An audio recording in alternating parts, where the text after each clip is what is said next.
Hello, this is Miss Julia here at the Collierville Birch Library. I'm going to show you instructions on how to make the DIY duct tape charm. So hopefully you have already gone to the library and picked up your kit. And inside that kit there should be a roll of duct tape, some, what is this called, embroidery floss or thread, a bag of beads with a fastener in there, you can see the fastener right there, and a piece of cardstock. There will be some things that you will need to provide. One would be like a hole punch or something similar.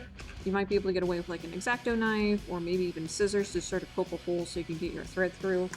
And then whatever shape you want your charm to be. Now I find that using cookie cutters is actually a really nice way of doing it.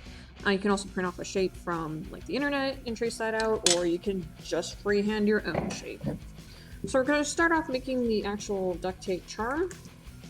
So you're going to start off with your piece of cardstock and your tape, and you're just going to cut out a strip of tape that is long enough for the shape that you're hoping to do. And make sure, yeah. And I'm just going to apply it to your piece of cardstock. And I think I'll need to make mine wider for my ghost. So I'm going to take another piece and do it about the same length. And if you want your sort of shapes to match up, like if I wanted to sort of make these pumpkins match up so it's all nice and even, you can. Otherwise, it's not necessary. Depends on how big of a perfectionist you are. So you're going to do this exact same thing on the other side, making sure you're doing it where your duct tape already is. That way your charm is double-sided.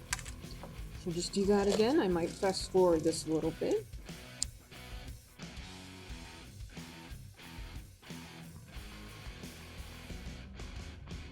Go. So now you can see that both sides of my cardstock have some tape on it.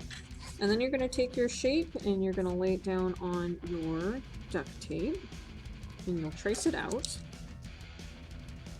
course, if you're freehanding it, you just draw it on. So you see my lovely little ghost. And, oh, I don't think I mentioned scissors at the beginning. You only use scissors in order to cut this out. So then you just cut out your shape. I would recommend going a little on the inside of the line that you drew. That way that line won't appear on your final product. So again, we'll just fast forward until I have this cut out.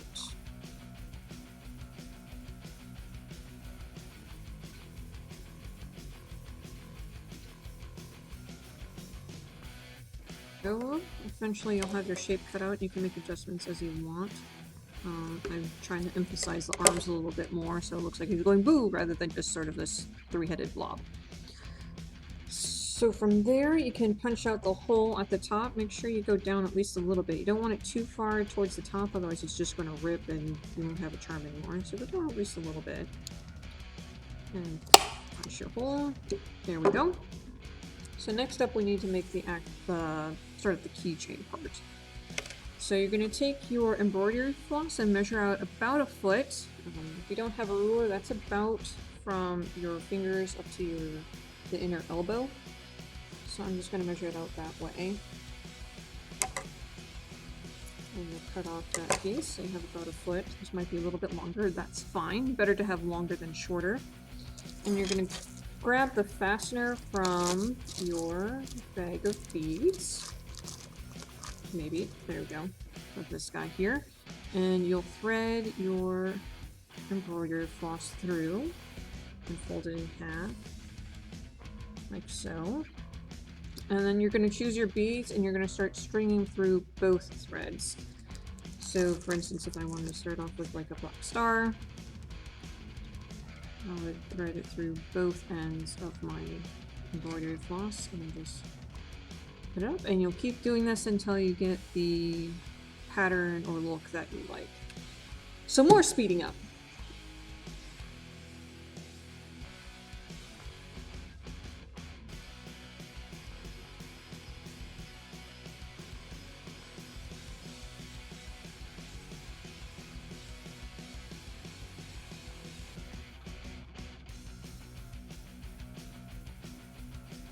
That'll keep going until it gets to the length that you want. Now from here, there's a couple things you can do. If you wanted to, you can just start it through your charm and tie it off in a knot.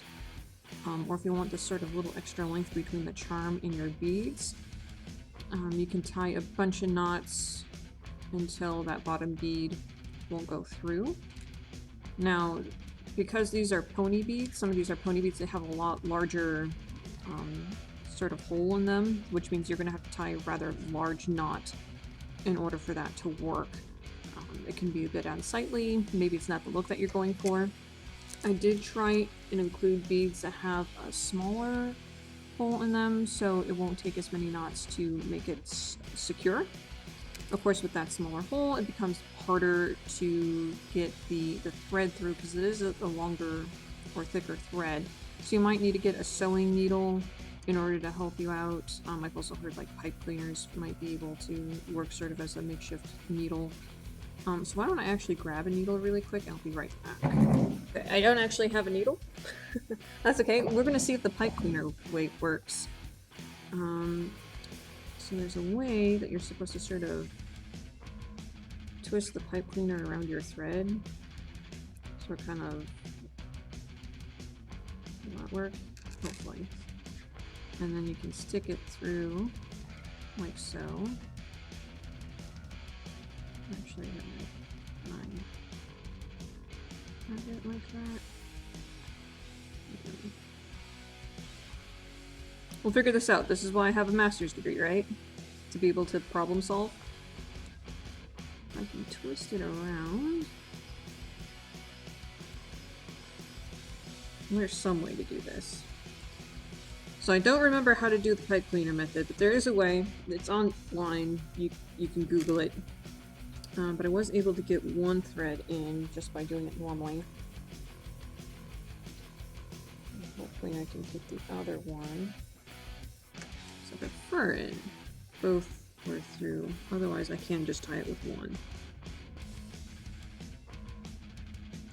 But my thread has gotten so frayed, so I might just have to leave it like that. So if you're able to get the bead through both threads, you just, you know, sort of tie a knot in it. I'm gonna have to do it more like the shoestring style. Like this.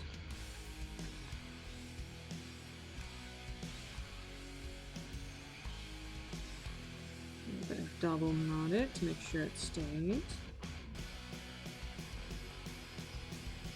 There we go.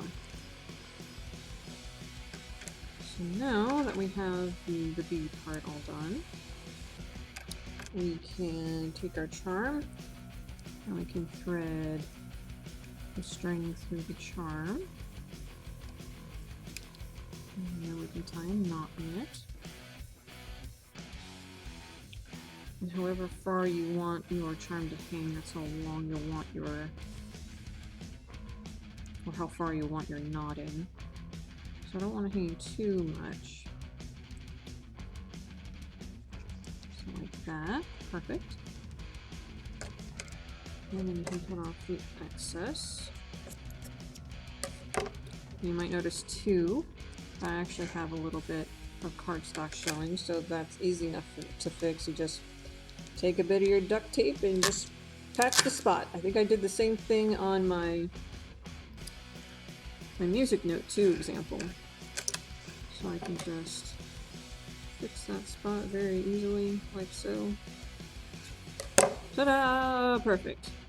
So there you go. You have your duct tape charm, and you can hang it on your bag or your purse, or just have it decorating your room, whatever you want to do with it.